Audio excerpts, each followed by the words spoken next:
Welcome to Week 9, wide receivers with Ricky Sanders and Jim McCormick. Again, we spent down at quarterbacks this week. We spent up at running backs, so it's going to be some mixed results at wide receiver this week, I'm sure. But before we get into that, let me share this with you real quick. There we go.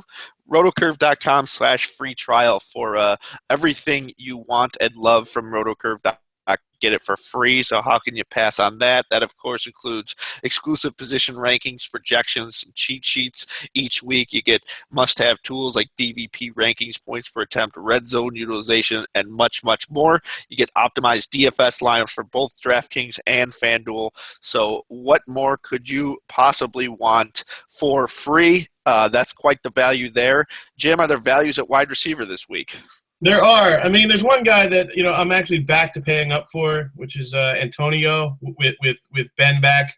Sometimes I think we're kind of remiss to mention the super high end guys, kind of assuming people are on them. But I think that's kind of a season long kind of trait. You're not going to tell anybody to use Antonio Brown, but the point is, since week 2, I mean, for the whole season, the Ravens have allowed the second most fantasy points to receivers. Since week 2, it's the most. If we take out that first huge game the Jets gave up. So it's just all there. I mean, I think, we fall in love with these other names, but Brown is still the guy. If especially if you're going to do that thing where you get Elliott in your lineup at running back, and then you can pay down for, like, say you do pay down for a Sproles or a West, I think you can have the money to still get back into Brown. Other than him, some of the middle-level guys that I like Jarvis Landry again this week. Speaking of those Jets, he was productive each time he played them last year. The floor is just really high for targets. Nothing really changes with that offense, even with Ajayi there. It hasn't really affected his target share. It's kind of like the other guys all kind of are affected. Devontae Parker are the kind of guys who suffer. I think, just the floor is too high for Landry to fade him in cash. His ceiling and his projection are kind of close, which is sometimes looks like a bad thing, but I also look at that as a cost certainty thing. One more guy would just be, Dante Moncrief. With Hilton kind of banged up, this nice matchup. We expect Luck to drop back at least 40 times. They're not going to run the ball effectively against that Green Bay defense. And then the thing is, he's got 7 touchdowns and 73 targets from Luck since the start of last year. Hilton has 7 touchdowns and 143 targets from Luck since last year. So just, it's a big enough sample size to note. I mean, we've all been saying this, that he's a better touchdown maker. He actually had a 41-yard touchdown called back on a holding call last week. So it could have been even a bigger game. I think more people would be on him if he had that huge kind of slate-shifting game, but it ended up being kind of a normal DFS game last week for Moncrief. That might be a good thing for his ownership this week. Obviously, if Hilton's out, he'll shoot through the roof, but this is cash talk, so it doesn't really matter to me as much. One more guy is Ty Montgomery's back to practicing. I really don't think, even if James Starks comes back, I don't think it's going to be as early as this week, but even if it was, Montgomery still is going to have enough work. 115 yards from scrimmage, 20 receptions his last 2 games. The floor is so high for usage in PPR format. So, fantasy draft, even in like, say, FanDuel, where it's a half point, there's enough usage here to still kind of support it. So the yardage floor is so high. Montgomery still doesn't cost very much. I think Montgomery and Moncrief are 2 guys you get that allow you to afford that Brown, or I don't know if you want to get in on Beckham, but I don't trust Beckham as much in cash as I trust Brown. So who do you like, in terms of this cash crowd? Cash is a little difficult. I think in terms of running backs, that's where I'm going to be spending down besides Zeke. I mean, that allows you to pretty much spend up if you don't, right, go for Greg Olsen, a tight end. If you could do something like Zeke, Sproles, and West, I'm just kind of, shooting it right here, then I think you can afford 3 solid receivers. You mentioned Antonio Brown. You mentioned Jarvis Landry. I think those were up there. The other guys that were on my consideration was T.Y. Hilton until this news. Right. I'm not really happy about that. So definitely scratching that one. If his hamstring still isn't fully recovered. I do like Randall Cobb. You mentioned Montgomery. I like both of them. I think if you're going to target this Green Bay offense, the way to do it is not spending up for Andrew Luck. It's taking one of these guys who they've kind of replaced the short passing game with the running game, and that's leading to a lot of receptions for all these guys. So I think there's a possibility that we see 2 guys push 10 receptions again. I would guess that Vontae Davis, if healthy and playing, is going to cover Jordy Nelson. But if not, then they're all viable. So that's one way to go. I think you could go with Tyrell Williams with this Travis Benjamin news. Right. With if he's not going to play, which it does not sound like he's going to. I mean, Williams has already played. I'm looking at the snaps, 487 for Inman, but Inman's kind of one of those guys who's just there. To Tyrell Williams, 419 to Benjamin's 338. That's 77% of the snaps for Tyrell. He gets most of the red zone looks. So I think he is a guy that's going to get a ton of targets this week. And I'm looking for cash games because a lot of the cheap receivers I like are kind of risky. But I'm thinking if you got to spend down for one guy, that's the guy I'm pretty comfortable with this week.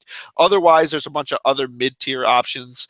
I think Emmanuel Sanders, if we like Trevor Siemian, one guy he's going to have to throw to someone. I think Sanders is that guy who's got the safer floor of the two, especially for the price. And I kind of like Stephon Diggs, who I think, 14 targets again last week? Let me just double check that. But they were using him as 13 targets. He caught 8 of them for 76. He plays that Detroit team that's just an awful secondary. They've allowed all kinds of touchdowns to just about everyone.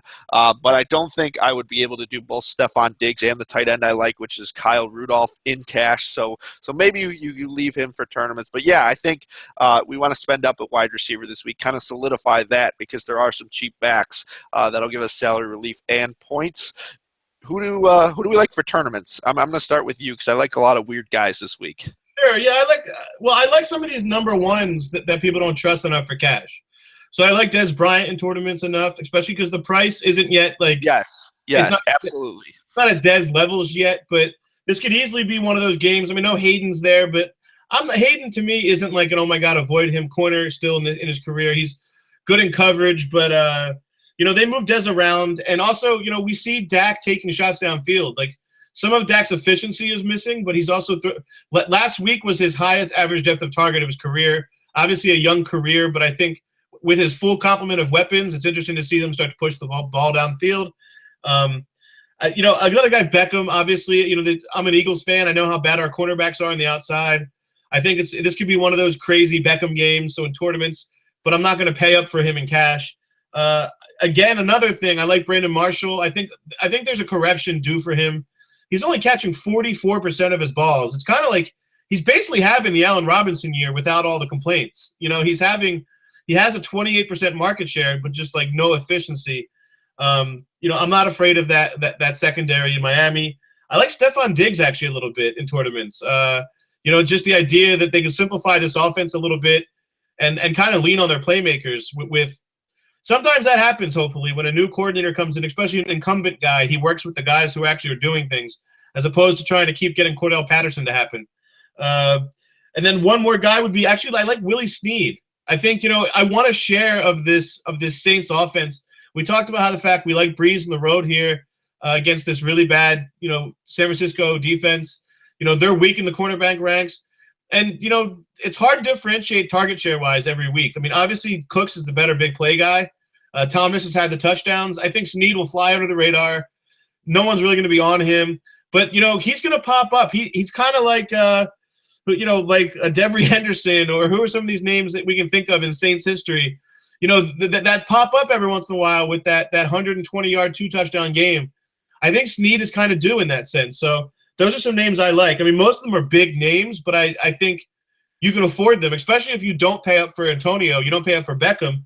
You could realistically have a lineup with Dez and Marshall and then just get anybody you want as your third receiver. Yeah, I agree with you on most of that stuff.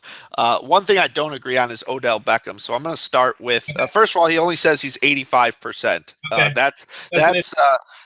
That I don't like. I also don't like the fact that Philly, in terms of DVOA, has been way up there in terms of guarding number one receivers, which is why I like Sterling Shepard, who's been on the rise for 3 consecutive weeks. I just think the talent is too much for him to just keep putting out mediocre outputs. I mean, Manning, I think he's thrown more than 1 touchdown like once since week 1. He's been bad too. So now they get the bye. I'm hoping that they can scheme him in because the Eagles have ranked 23rd against the secondary options, and I think Shepard's a real stud. So if Beckham is at all limited, I think the way for Manning to get away with that is to find Sterling Shepard. So that's the guy I like in tournaments this week. And kind of by that same logic, I like Dorial Green-Beckham on the other side of the ball, who he quietly was targeted. I think it was 9 times last week. I just want to double check. It was yes, it was 9 times. He only caught 5 of them for 55. but Matthews is kind of hurting. Again, this Giants team is one that defends the number one wide receivers well, but hasn't been so good against the number twos. This guy has been kind of ascending for a while. I think this is a week where he might bust out. Other guys I wanted to mention, actually, this guy I forgot him for the cash section, but I want to include him. Kenny Britt against a Carolina team that's been pretty awful against number one wide receivers. I mean, I think we all remember that Julio Jones 300-plus yard game against them. But Britt's been a guy who's consistently getting a ton of targets. Panthers 29th in DVOA against number one. I mean, look at these target numbers: 8, 8, 6, 4, 6, 10. He's caught at least 4 passes in every week besides the last one against the Giants. We already determined. They're not short targets. Right. We already determined they're good against number one wide receivers. So I think Britt is safe, but I also think he has touchdown upside in this one too. So I definitely like him. Besides that, Demaryius Thomas, I want to pick on that Oakland secondary. I know Amerson's good, but he kind of struggled last week a little bit. So I think you can pick on both of them. And Devontae Parker. I mean, if we think that Revis is gonna follow along Landry, and Landry did have a monster game versus the Jets last year, we should note that. But if they're gonna put extra attention on him, Parker's kind of been quiet for too long, and he's kind of got that skill set that we like, where he could just break a long one, and that makes his entire day. So that's pretty much what I have at receiver. I definitely agree with you on Dez Bryant, by the way. If Zeke at all gets stuffed anywhere near the red zone, I mean, 14 targets last week finally looked like they were going to him. That's good news for Dak. That's good news for him. That's good news for everyone on the Cowboys offense. Do you got anything else to say at the wide receiver position? No, I think we covered it. I think even though this is kind of a beat-up week with the buys, I think receiver might be the position that survives the buy the most in terms of value. Yeah, I agree with you there. I mean, there's just so much value at running back too that the receiver just by default is the way to spend up this week, especially in terms of cash games. But before we go, I want to tell you about this free trial. Of course, rotocurve.com/free-trial is the way to find it. What does it include? Position rankings, projections, cheat sheets, all that kind of great stuff. You get optimal lineups for DraftKings and FanDuel. You get points per attempt, red zone, and all that good stuff. And it's free. You can't go wrong there. So check it out. Jim and I will be back with Stacks, the final edition of videos for this week.